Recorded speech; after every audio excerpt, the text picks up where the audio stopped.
Ma'rifatul insan atau ta'rifatul insan. Ma'rifat yang artinya mengenal, dan insan yang artinya manusia atau diri sendiri.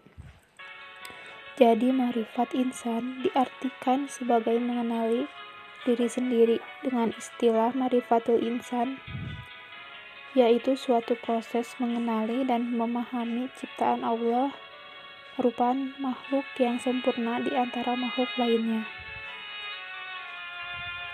Asal penciptaan manusia yang Allah miliki yaitu tanah dan ruh.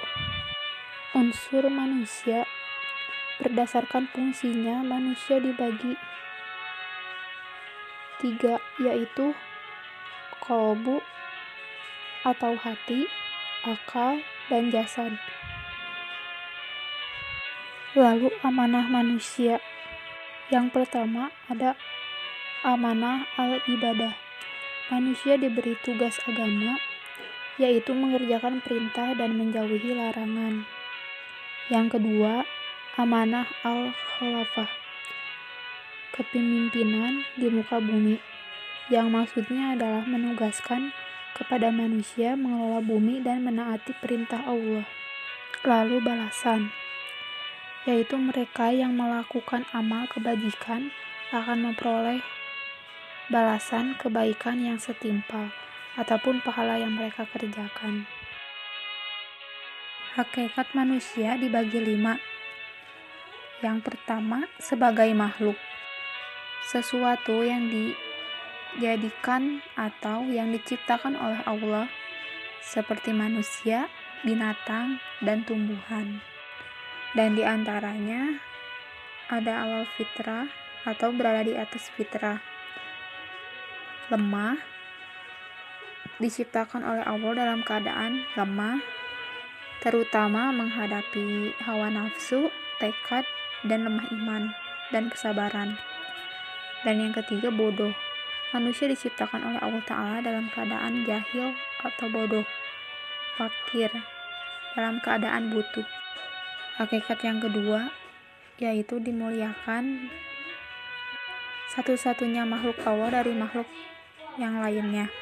Di antaranya ditiupkan ruh serta diberikan keistimewaan dibandingkan dengan makhluk lainnya, dan ditundukkannya alam semesta.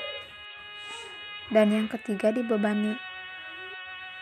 Makhluk yang mukallafun dibebani tanggung jawab. Yang keempat, hakikat manusia bebas memilih. Kewajiban manusia untuk mengikuti kebenaran dan mengamalkannya. Manfaat dan kebenaran itu tentulah kembali kepada mereka yang mengamalkannya. Yang kelima, balasan, yaitu setiap perbuatan pasti akan mendapat balasan atas apa yang telah diperbuat. Taqatul insan atau potensi manusia. Menurut ajaran Islam, potensi manusia adalah suatu anugerah yang Allah berikan karena Allah menciptakan manusia dalam bentuk sempurna, kemampuan, dan Allah juga membekali kita dengan potensi seperti potensi jasmani, rohani, dan akal. Potensi yang dimiliki manusia berupa pendengaran, penglihatan, dan hati. Yang kedua, al-mas'uliyah, yaitu tanggung jawab. Merupakan kesadaran diri manusia terhadap semua tingkah laku dan perbuatan yang disengaja maupun tidak disengaja. Al-mas'uliyah ada 2 pilihan di hadapan manusia. Apakah menindaklanjutnya dengan al-amanah atau dengan al-khianat. Yang pertama ada al-amanah atau sikap amanah, yang dipercayakan untuk dijaga, dilindungi, dan dilaksanakan. Mereka yang memiliki sikap amanah di dunia akan dianugerahi al-khilafah, kepemimpinan. Berkenan dengan al-khilafah, ini ada beberapa yang harus diperhatikan manusia. Yang pertama, ada muhaqqiqatil mulkiyah, Dan yang kedua, at-tasharruf bi iradatil mustaklif. Yang kedua, at-tasharruf bi iradatil mustaklif. Yang ketiga, adamu ta'adi alal hudud. Yang kedua, al-hiyanat, yaitu bagi manusia yang memilih sikap hianat, maka Allah akan mengazabnya dan menghinanya. Mereka yang tidak mau menjalankan potensinya untuk beribadah diumpamakan dengan berbagai perumpamaan yang hina. Yang pertama ada kal an'am, yang kedua kal kalbi, bagaikan anjing. Yang ketiga kal kirdi, seperti monyet. Kal khinzir, seperti babi. Yang keempat kal hasabi, seperti kayu. Yang kelima kal hijarah, seperti batu. Yang keenam kal himar, seperti keledai. Dan yang ketujuh kal ankabut, seperti laba-laba. Nafsul insan atau jiwa manusia. Nafsu yang berarti sebuah perasaan atau kekuatan emosi dalam diri seseorang. Insan yang berarti manusia atau diri sendiri. Nafs atau jiwa, diri manusia itu sendiri. Nyawa atau roh menyebabkan adanya kehidupan sifat yang mendorong untuk melakukan sesuatu.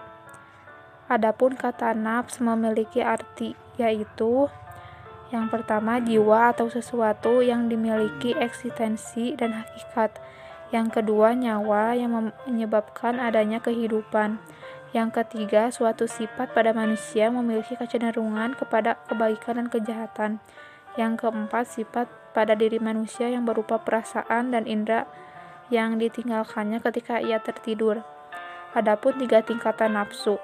Yang pertama nafsu mutmainah, yaitu jiwa yang telah mendapatkan ketenangan, dapat diartikan sebagai nafsu yang disinari cahaya. Yang kedua, jiwa yang aruh atau tarik-menarik dengan al-hawa, syahwat, kecenderungan, hayalan, dan keinginannya. Dan yang ketiga, dikendalikan. Sifatul insan atau sifat-sifat manusia. Jiwa manusia diberi 2 jalan. Yang pertama jalan takwa atau membersihkan jiwa, yang kedua jalan fujur atau mengotori jiwa. Jalan takwa atau membersihkan jiwa yaitu menaati Allah atas dasar iman dan ihtisab, baik terhadap perkara yang diperintahkan ataupun perkara yang dilarang.